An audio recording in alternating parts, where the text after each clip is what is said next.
Hello everyone, this is Anuja और आज का टॉपिक है ब्रिटिश भू राजस्व व्यवस्थाएं। ये topic BA part third year के first paper modern Indian history या आधुनिक भारत का इतिहास से लिया गया है। इस वीडियो में हम विभिन्न ब्रिटिश भू राजस्व व्यवस्थाओं, जिनमें 3 प्रमुख थी, स्थायी बंदोबस्त जिसे इस्तमरारी बंदोबस्त भी कहा जाता है, दूसरा रैयतवाड़ी बंदोबस्त और तीसरा महालवाड़ी बंदोबस्त, इन तीनों भू राजस्व व्यवस्थाओं के बारे में प्रमुख रूप से चर्चा करेंगे। साथ ही स्थायी बंदोबस्त से पूर्व जो स्थिति थी भू राजस्व व्यवस्था की भारत में, उसके बारे में भी हम थोड़ी सी चर्चा प्रारंभ में करेंगे। बंगाल में स्थायी बंदोबस्त से पूर्व की स्थिति की अगर बात करें तो सभी को पता है कि प्रारंभ में ईस्ट इंडिया कंपनी एक व्यापारिक कंपनी थी जिसका प्रमुख उद्देश्य भारत के साथ व्यापार करना था। लेकिन धीरे धीरे भारत में राजनीतिक प्रभाव स्थापित करने का प्रयास कंपनी के द्वारा किया गया और इसी प्रयास के तहत 1757 में प्लासी का युद्ध बंगाल में लड़ा गया, जिसमें प्लासी के नवाब सिराजुद्दौला को पराजित कर उसके स्थान पर मीर जाफ़र को एक कठपुतली शासक के रूप में या नवाब के रूप में बंगाल में पदस्थापित किया गया। इसके पश्चात 1764 में बक्सर का युद्ध हुआ, जिसमें बंगाल के नवाब मीर कासिम, मुग़ल सम्राट शाह आलम द्वितीय और अवध के नवाब शुजाउद्दौला, इन तीनों की संयुक्त सेना को हेक्टर मुनरो के नेतृत्व में अंग्रेजी सेना ने पराजित किया और बक्सर के इस निर्णायक युद्ध के पश्चात इलाहाबाद की संधि हुई, जिस संधि में शाह आलम द्वितीय जो मुग़ल सम्राट थे, उन्होंने 1765 में ईस्ट इंडिया कंपनी को बंगाल, बिहार और उड़ीसा की दीवानी का अधिकार प्रदान किया। ये पहली बार था जब कंपनी को भारत में दीवानी अधिकार या भू राजस्व वसूली और दीवानी न्याय करने का अधिकार प्राप्त हुआ। हालांकि चूंकि कंपनी जो थी उसके राजनीतिक प्रभाव की स्थापना का ये प्रथम दौर था या प्रारंभिक दौर था, इसी वजह से उसके पास प्रशासनिक लवाजमे का अभाव था, यानी इतने पर्याप्त मात्रा में प्रशासनिक कर्मचारी और अधिकारी नहीं थे कि भू राजस्व व्यवस्था को स्वयं कंपनी के द्वारा अपने हाथों में सीधा ले लिया जाए। इसीलिए भारतीय जो राजस्व अधिकारी थे उन्हीं का प्रयोग कंपनी के द्वारा किया गया और इस कार्य को संपन्न करने के लिए 2 प्रमुख नायब दीवानों की नियुक्ति की गई, एक बिहार के क्षेत्र के लिए और दूसरा बंगाल के क्षेत्र के लिए। बंगाल में मोहम्मद रज़ा खां और बिहार में शताब राय जो थे, उनकी नियुक्ति नायब दीवानों के रूप में की गई, जिनका कार्य लगान वसूल करना और कंपनी को जमा करवाना था। इस व्यवस्था से अंग्रेजी कंपनी जो थी वो संतुष्ट नहीं थी, क्योंकि उन कंपनी के द्वारा यह समझा जाने लगा कि नायब दीवान जो हैं भू राजस्व की रकम कुछ बीच में ही रोक लेते हैं और इससे कंपनी को नुकसान होता है। आने वाले समय में बहुत से प्रशासनिक प्रयोग भू राजस्व व्यवस्था के तहत किए गए, जिनमें वॉरेन हेस्टिंग्स का नाम प्रमुखतः लिया जा सकता है। वॉरेन हेस्टिंग्स का प्रमुख योगदान माना जा सकता है एक कलेक्टरों की नियुक्ति, जिनको उसने जिलों में नियुक्त किया और ये कलेक्टर जो है राजस्व वसूली और दीवानी न्याय का कार्य किया करते थे। सूबे का जो प्रशासन या प्रांत का प्रशासन था वो गवर्नर और उसकी काउंसिल के हाथों में रखा गया और इसकी सहायता के लिए राय रायन नामक एक भारतीय अधिकारी की नियुक्ति की गई। इस व्यवस्था को स्थापित करने के कुछ समय पश्चात वॉरेन हेस्टिंग्स ने एक 5 वर्षीय समझौता प्रणाली लागू की, जिसके अंदर किसी भी ज़मीन को भूमि को नीलाम किया जाता था और अधिक से अधिक बोली लगाने वाले जमींदार या व्यक्ति को उस भूमि से लगान वसूली का काम सौंप दिया जाता था 5 वर्ष के लिए। ये व्यवस्था 1777 तक रही और इसके पश्चात चूँकि इस व्यवस्था में भी जो जमींदार थे उनके द्वारा किसानों से बहुत अधिक लगान वसूल किया जा रहा था और कंपनी को बहुत कम लगान दिया जाता था बदले में, तो कंपनी को यहाँ भी बहुत नुकसान हो रहा था और इसीलिए फिर इस व्यवस्था के स्थान पर 1 वर्षीय व्यवस्था प्रणाली लागू की गई। आने वाले समय में बहुत से प्रशासनिक प्रयोग किए गए, कोई निश्चित भू राजस्व व्यवस्था जो थी वो नहीं स्थापित हो पाई और एक राजस्व मंडल की स्थापना अवश्य इसके वॉरेन हेस्टिंग्स के द्वारा की गई। ये 2 प्रमुख योगदान हैं भू राजस्व के क्षेत्र में वॉरेन हेस्टिंग्स के।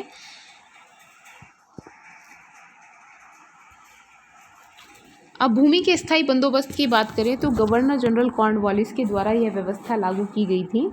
इस समय इंग्लैंड में एक विचारधारा प्रबल हो रही थी कि भारत में जो जमींदार वर्ग है उसे ब्रिटिश सरकार का समर्थक वर्ग के रूप में तैयार किया जाए, ताकि अंग्रेजी शासन को एक भारत में स्थायी आधार प्राप्त हो सके, यानी एक स्थायी समर्थक वर्ग यहाँ तैयार हो सके। कॉर्नवालिस जो थे इंग्लैंड में स्वयं एक जमींदार थे और इसी वजह से इनकी सहानुभूति पूरी तरीके से जमींदार वर्ग के साथ थी। साथ ही इनका ये मानना था कि जमींदार वर्ग जो है भूमि की बेहतरी के लिए या भूमि को और अधिक उपजाऊ बनाने के लिए भी कार्य करेगा। अगर उन्हें भूमि का स्वामी मान लिया जाए तो उनमें भूमि के प्रति एक लगाव की भावना जो है वो भी विकसित की जा सकेगी। गवर्नर इस व्यवस्था का जो प्रमुख उद्देश्य था वही था कि ब्रिटिश शासन का एक समर्थक वर्ग तैयार किया जाए। कॉर्नवालिस जो थे उन्होंने जिलों की संख्या को घटा करके 35 से 23 कर दिया गया। कलेक्टरों को फिर से जिलों में भेजा गया और उन्हें दीवानी न्याय का अधिकार भी प्रदान किया गया। कुछ समय पश्चात उन्हें फौजदारी न्याय की शक्ति भी प्रदान की गई। उनकी वेतन में वृद्धि की गई ताकि भ्रष्टाचार जो है उसकी समाप्ति भी की जा सके। ये जो व्यवस्था चल रही थी 1 वर्षीय, ये कुछ समय तक लागू रही और इस समय कॉर्नवालिस के द्वारा सर जॉन शॉर और जेम्स ग्रांट इन दोनों के सहयोग से स्थायी बंदोबस्त का खाका तैयार किया गया। कुछ मामलों में सर जॉन शॉर और जेम्स ग्रांट दोनों के विचार जो थे वो एक दूसरे के विरोधी थे। सर जेम्स ग्रांट जो हैं उनका विचार था कि स्थायी व्यवस्था के स्थान पर एक दीर्घकालीन व्यवस्था की जानी चाहिए, यानी एक निश्चित समय के लिए व्यवस्था की जाए ताकि आने वाले समय में लगान की मात्रा को परिवर्तित किया जा सके। तो वो एक स्थायी व्यवस्था के पक्ष में नहीं थे, लेकिन दीर्घकालीन व्यवस्था के, एक लंबे समय के लिए की जाने वाली व्यवस्था के पक्ष में थे। दूसरा इनका पॉइंट था कि जो राज्य है उसे भूमि का स्वामी माना जाए, न कि जमींदार वर्ग को, ताकि राज्य को यह अधिकार हो कि किसानों से किसी भी सीमा तक अपनी भू राजस्व की मांग को बढ़ा सके। दूसरी ओर जो जॉन शॉर थे उनका मानना था कि जमींदारों को ही भूमि का वास्तविक स्वामी माना जाना चाहिए और ये भी स्थायी व्यवस्था के पक्ष में नहीं थे। तो इनके दोनों के कुछ विचारों को शामिल करके और कॉर्नवालिस ने स्थायी बंदोबस्त का खाका तैयार किया और इस प्रणाली को 1790 ईस्वी में लागू किया गया 10 वर्ष के लिए। प्रारंभ में ये 10 वर्षीय व्यवस्था के रूप में 1790 ईस्वी में लागू की गई और उसी समय यह घोषणा भी की गई कि आने वाले समय में इसे स्थायी किया जा सकता है और 1793 ईस्वी में इस व्यवस्था को गृह सरकार की मंजूरी के साथ में स्थायी कर दिया गया। इसीलिए इसे स्थायी बंदोबस्त के नाम से जाना जाता है। यह जो व्यवस्था थी वो बंगाल, बिहार, उड़ीसा, बनारस और उत्तरी कर्नाटक वाले क्षेत्र में लागू हुई। उस समय का जो ब्रिटिश राज्य क्षेत्र था उसमें से 51% क्षेत्र में रैयतवाड़ी बंदोबस्त लागू था, 30% क्षेत्र में महालवाड़ी बंदोबस्त लागू था और बाकी के बचे हुए 19% क्षेत्र में स्थायी बंदोबस्त लागू था। स्थायी बंदोबस्त की अगर मुख्य विशेषताओं की बात करें तो जमींदारों को भूमि का स्वामी माना गया। जमींदार जो है भूमि को बेच सकते थे, रहन रख सकते थे या गिरवी रख सकते थे। भू राजस्व जो था उसकी दर परमानेंट कर दी गई, निश्चित कर दिया गया। इसमें किसी भी प्रकार का परिवर्तन आने वाले समय में नहीं होने वाला था और इसका एक लाभ ये हुआ कि अब बार बार जो है सरकार के ऊपर राजस्व बंदोबस्त करने या प्रतिवर्ष भूमि की नाप करवा करके और राजस्व निश्चित करने का जो काम था उसका बोझ नहीं रहा। सनसेट लॉ एक प्रमुख कानून जो था या सायंकाल कानून जिसे कहा जाए, इस कानून के तहत जमींदारों से ये उम्मीद की जाती थी कि निश्चित तय तारीख को सायंकाल तक या शाम ढलने तक वो जमींदार उस भूमि का राजस्व सरकार को जमा करवा देंगे या कंपनी को जमा करवा देंगे और अगर नहीं करवा पाते हैं तो ऐसी स्थिति में उनकी जो जमींदारी है उसे जब्त कर लिया जाएगा और उसकी पुनः नीलामी कर दी जाएगी। प्रारंभ में चूँकि राजस्व की दर बहुत अधिक थी तो बहुत से जमींदार जो हैं वो इस राजस्व को जमा नहीं करवा पाए समय पर और बहुत सी जमींदारियां जो हैं इस समय नीलाम की गई। ऐसा माना जाता है कि 1793 से लेकर के 1798 ईस्वी की 5 वर्ष की जो अवधि थी उसके अंदर लगभग 1700 के करीब जमींदारी पुनः नीलाम की गई। अगर भूमि कर की बात करें तो ऐसी व्यवस्था की गई कि जो भूमि से राजस्व किसानों से वसूला जाता था उसका 10/11 हिस्सा कंपनी को दिया जाएगा और 1/11 हिस्सा जमींदार के स्वयं के पास रहेगा। लगभग 89% हिस्सा राज्य का और 11 बटे बचा हुआ जमींदार का हिस्सा तय किया गया। स्थायी बंदोबस्त के कारण जमींदारों को भूमि का स्वामित्व प्राप्त हो गया और ये जो है मध्यस्थ वर्ग के रूप में किसानों और कंपनी के बीच में काम करने लगे।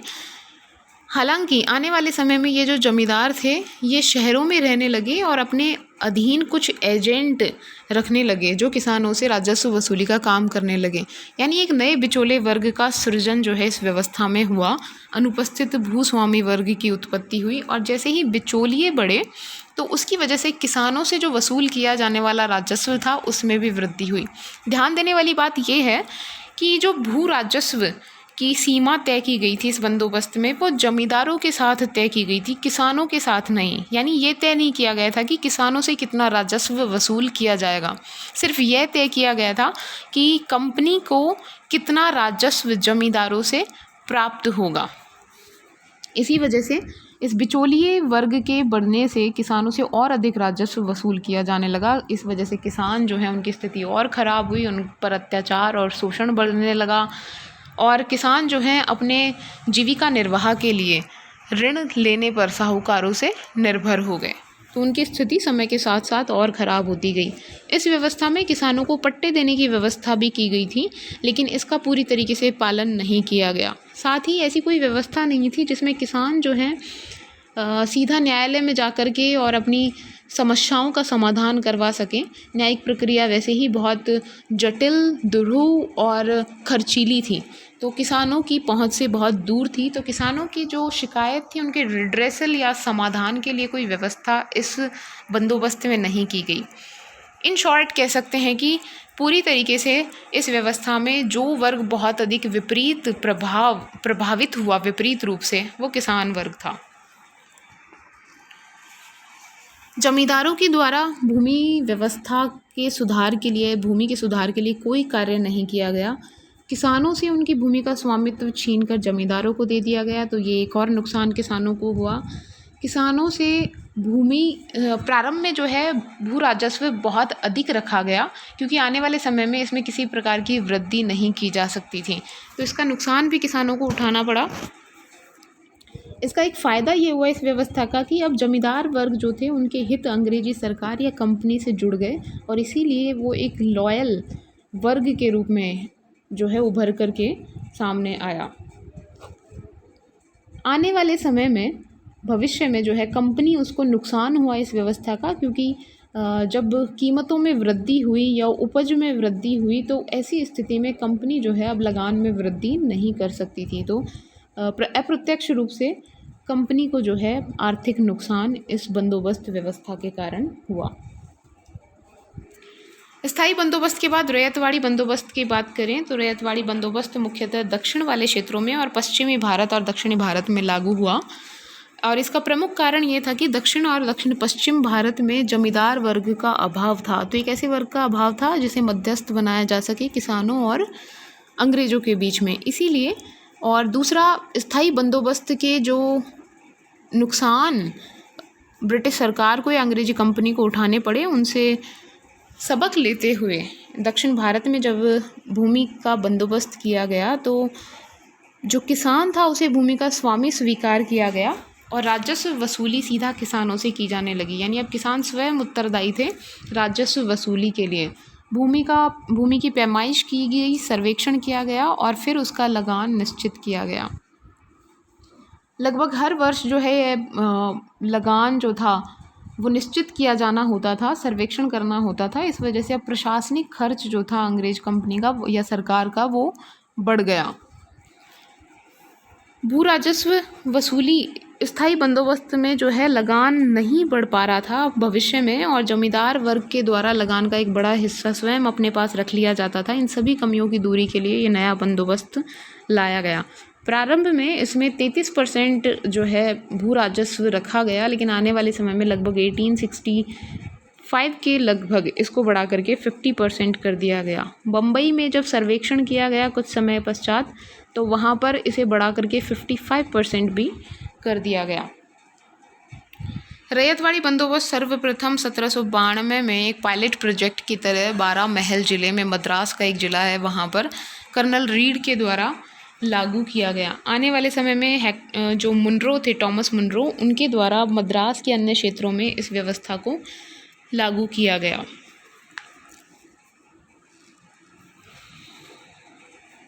ये जो व्यवस्था थी रैयतवाड़ी व्यवस्था, इस व्यवस्था के तहत उस समय के ब्रिटिश प्रांतों की लगभग 51% भूमि शामिल थी। इस व्यवस्था के अंदर कोई अवधि निश्चित नहीं की गई, लेकिन यह व्यवस्था की गई कि लगभग 30 वर्षों के पश्चात एक बार फिर से इस व्यवस्था का सर्वेक्षण किया जाएगा, मूल्यांकन किया जाएगा, और फिर भूमि कर पुनः जो है उसमें बदलाव इस व्यवस्था में किए जा सकेंगे।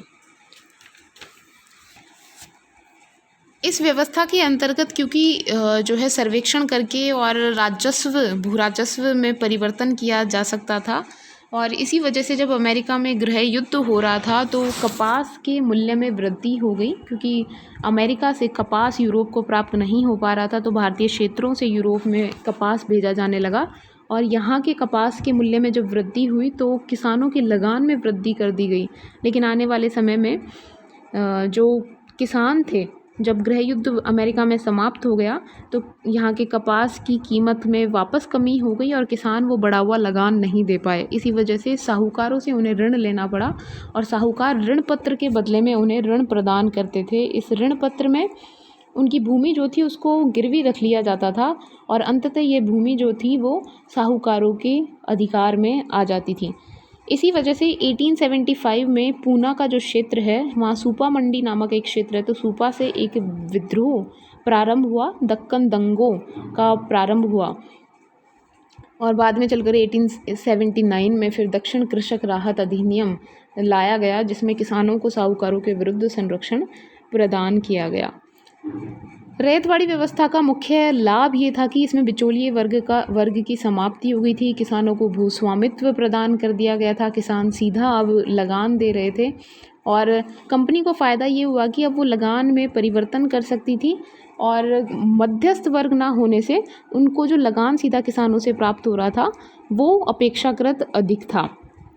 नुकसान ये था कि किसान जो है इस व्यवस्था में नगद भू राजस्व देना होता था, तो इस वजह से किसान जो हैं वो ऋणों के चक्कर में या साहूकारों के चक्कर में फंस गए, और भूमि सर्वेक्षण और राजस्व वसूली का जो खर्च था, क्योंकि प्रशासनिक अधिकारी और कर्मचारी बहुत अधिक संख्या में रखने पड़े, तो जो प्रशासनिक खर्च था उसमें वृद्धि हुई।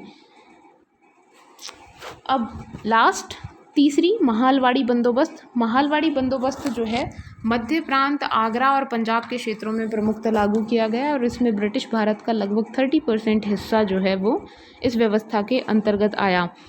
इस बंदोबस्त में भूमि कर की इकाई ना जमींदारों को माना गया, ना किसान को माना गया, बल्कि गांव या महाल या ग्राम समूह को माना गया।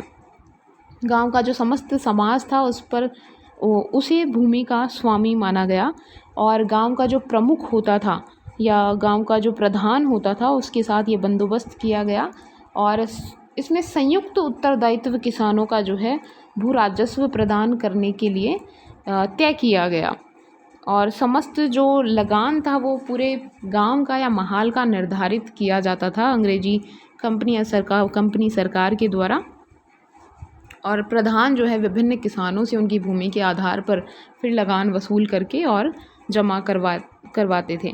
ये जो व्यवस्था थी इसमें हॉल्ट, मैकेंजी और मार्टिन बर्ड, इन दोनों का बहुत अधिक योगदान रहा इस व्यवस्था को लागू करवाने में। और चूँकि ये व्यवस्था जो थी ज़्यादा अंतर नहीं था इसमें और जमींदारी व्यवस्था में, एक तरीके से जमींदारी व्यवस्था का संशोधित रूप कह सकते हैं। तो जमींदारी व्यवस्था में जितने भी दोष आए थे वो आने वाले समय में महालवाड़ी बंदोबस्त में भी उत्पन्न हो गए, और चाहे जो भी व्यवस्था रही हो भू राजस्व की, वो वर्ग जिसे सबसे अधिक नुकसान इस व्यवस्था में उठाना पड़ा वो किसान वर्ग था। चाहे स्थायी बंदोबस्त हो या रैयतवाड़ी बंदोबस्त हो या महालवाड़ी बंदोबस्त हो, किसानों की स्थिति में कोई विशेष सुधार नहीं हुआ। रीज़न ये था कि जो भू राजस्व था वो हमेशा से उसकी मांग बहुत अधिक या उसकी जो सीमा थी बहुत अधिक तय की गई, और किसान जो हैं वो समय पर ये जो है उपज का अधिकांश हिस्सा क्यों लगान के रूप में दे देते थे, तो बाकी का जो जीवन निर्वाह करने के लिए हमेशा उन्हें साहूकारों या जमींदारों से ऋण प्राप्ति करनी होती थी, और अंततः अपनी जो भूमि थी उस पर से उनका स्वामित्व जो है ऑलमोस्ट समाप्त हो जाता था और वो भूमिहीन खेतीहर किसानों की श्रेणी में शामिल हो गए। इस प्रकार से भारत में ब्रिटिश जो भू राजस्व व्यवस्था थी वो विभिन्न प्रशासनिक प्रयोगों के तौर पर समय समय पर परिवर्तित होती रही, और इस व्यवस्था ने पूंजीपति वर्ग की उत्पत्ति की। जमींदारों के पास बहुत अधिक पैसा इकट्ठा हो गया, और ये जो पूंजी थी वो जमींदारों के द्वारा किसानों के शोषण करके जुटाई गई थी। ब्रिटिश सरकार के द्वारा किसानों को कोई विशेष संरक्षण प्रदान नहीं किया गया और न ही कृषि में सुधार के कोई विशेष प्रयास किए गए, और इसी की वजह से आने वाले समय में यहाँ वहाँ बहुत से समय समय पर किसान आंदोलन दिखाई देते हैं।